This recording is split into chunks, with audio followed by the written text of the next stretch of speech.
Meanwhile, Eli Manning, who is coming off a season where he won the Walter Payton Man of the Year award and has about as squeaky clean an image as they come, is now in the news for fraud accusations. An email sent by Manning in 2010 to a Giants equipment manager asked for 2 helmets that can pass as game-used. Manning's email was allegedly sent after he was told he needed to supply game-used equipment to fulfill a marketing contract with a memorabilia dealer.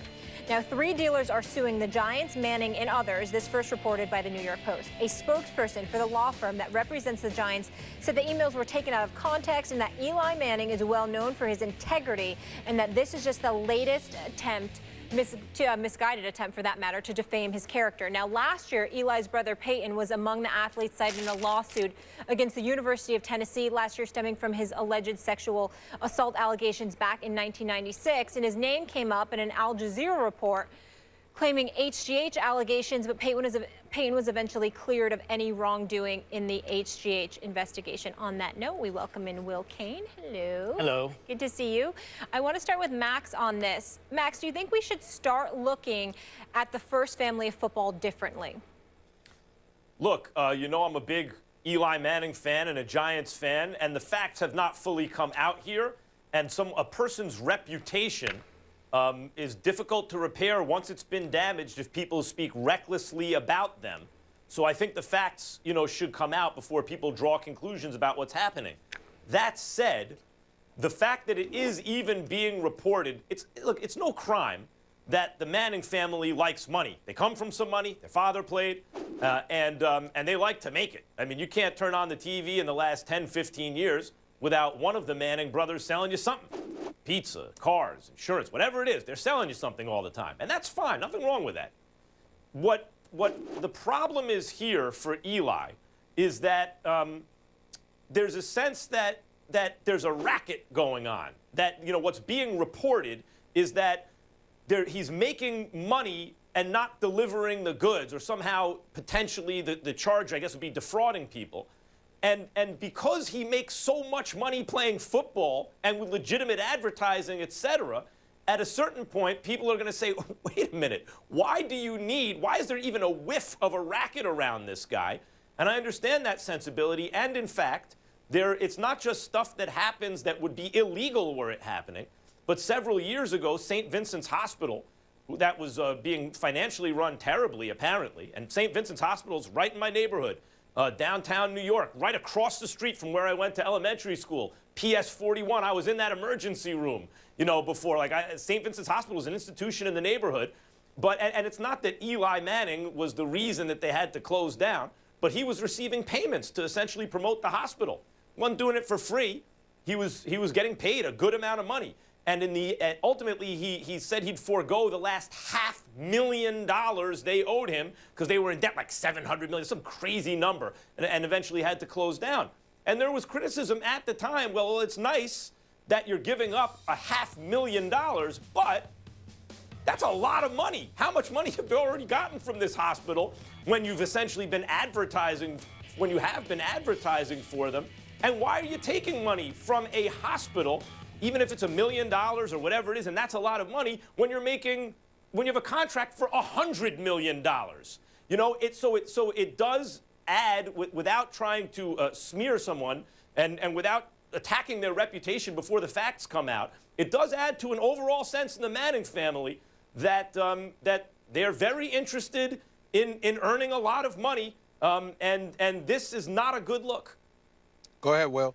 Well, whether or not they're interested in earning money, getting money, I think it's a little bit beside the point, Max. I appreciate much of what you said. Here's the deal. This is a big deal, potentially a very big deal. I think we're tempted, even I was tempted at the beginning to sort of scoff at this, like, what?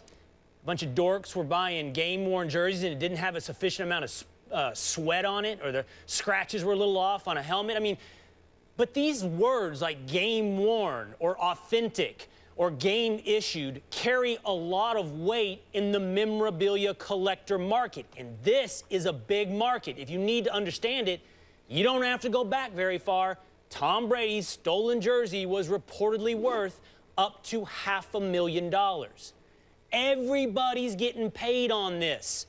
Steiner Sports, the collecting company, they get paid. Eli's getting a big contract from them to provide game-worn equipment. And in the end, the collector that reportedly paid $4,300 for this helmet that he thinks was fraudulent and is suing the Giants and Manning, he paid big money, $4,300 for this helmet. And if it's all fake, and if it's all a fraud, that's a big deal. It says a lot of things about everyone potentially involved and their integrity. And if you still doubt me, know this. This was an FBI investigation. This carried, at that time, criminal punishment. It will not now. The statute of limitations in New York and New Jersey have passed. Now we're looking at a civil suit, suing Eli Manning, suing the Giants. Max, what I particularly appreciate, though, and I want to underline and echo, is we don't know. This has to play out. These are accusations. I won't impugn Eli's integrity right now, and I certainly won't impugn his family. You are not responsible for your brother's actions, nor are you responsible for your father's, nor your son's. You are your own man. We don't expand things to familial reputations based upon the actions of one or even two. Will Kane, I completely agree with you, but I will say this. It does give us cause to pause, which I'm sure both of you are acknowledging. And as a result, it forces us to look at ourselves, even more so than the Manning family. We've got Archie Manning. Obviously, he's revered in NFL circles. Well, look at how Eli came into the league. He got drafted by the San Diego Chargers, forced his way out, and ultimately ended up getting picked up by the New York Giants because of his refusal to go and play for the San Diego Chargers. Had that been somebody else, how would they have been viewed? How would they have been talked about? What kind of reputation would they have? We obviously brought up Peyton Manning in the HGH, and then ultimately that case was dropped, like Molly just pointed out. Fair enough. But nevertheless, he was in the eye of the storm, and it was foreign to us because he was considered Teflon. How could anything negative be said about Peyton Manning? Because obviously he's the face of the National Football League. We have Eli Manning, who I've always liked. I remember I was subbing for the Michael Kay show, and he was a regular weekly guest on the show. And I'm sitting there, and the producers are rushing me to go to commercial break.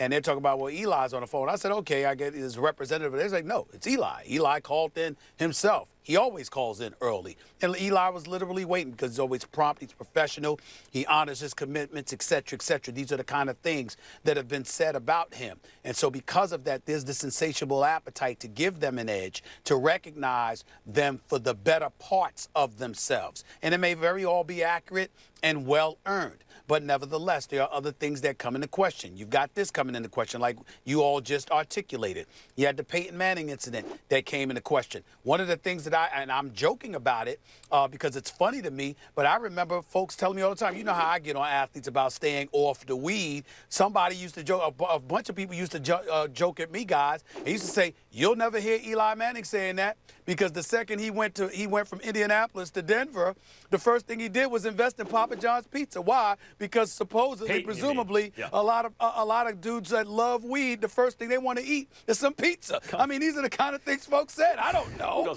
I have no clue whether that's accurate or not. I have no clue. No, let's move on from that. Well, listen, I'm just telling you what they said. But the man invested in Papa John's Pizza. That's a fact, Peyton, okay? Peyton did, yeah. Peyton Manning. I'm saying Peyton. Yeah. I'm saying Peyton. Yeah, so yeah. All I'm saying is when we're having a conversation about the Manning family, I respect them tremendously. I think they deserve it. I do think we need to wait to cast aspersions and place negative judgment upon them. But I do think it's incumbent upon us to look at ourselves as the fourth estate, as the institution that is the media, reminding ourselves yet again of our penchant to be a bit lax when it comes to people who are likable, but we're pretty dogged and tenacious when it comes to people we don't like. Max, and one thing, Max, before you go, because I want you to clarify this, because I don't think any of you actually answer the question. So are you looking at this family differently now? I said no, by the way. I answered. Max, are you looking at them differently? No, I wouldn't say differently. I would say, and again, wait for the facts to come out. And Will, you're absolutely right. If this turns out to be, in fact, true, and you're defrauding people, that's really serious. It goes to integrity and all those things. And I think we look at people who show up on time and never miss a snap and all these kind of things as thinking that that behavior will be consistent throughout their personality in a straightforward and ethical and upright way. And so we're surprised when that's not the case. if it's not the case here. What I would say, though, is it lends to an overall picture that the Mannings are, for lack of a better word, greedy. It's fine to make money. It's good to make money. It's American. It's admirable. Great. Go out and make money. But in Eli's case, this is an accusation that he is making money but not delivering the goods, and it's also memorabilia. It feels a little bit exploitative to begin with, and that's on top of his taking money from a hospital years ago that wound up going under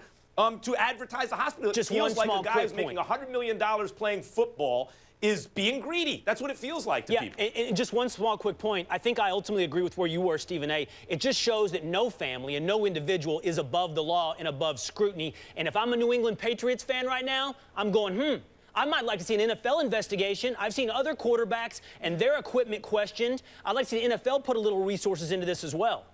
He's been in the limelight his whole life. If this is the worst thing that he's ever done, I think his integrity is pretty impeccable. Will Kane will be back with us a little bit later. But I thought the question was about the Manning family, Molly, not just Eli. I'm just giving you my perspective on Eli. Coming up, James Harden's historic season will be to put the test in the first round when he faces off with Russell Westbrook and the Thunder. What will we learn from this matchup? Plus, the Celtics managed to snag the 1 seed in the East, but are they the most likely team to get upset in the first round? We'll break down the possible Cinderella stories.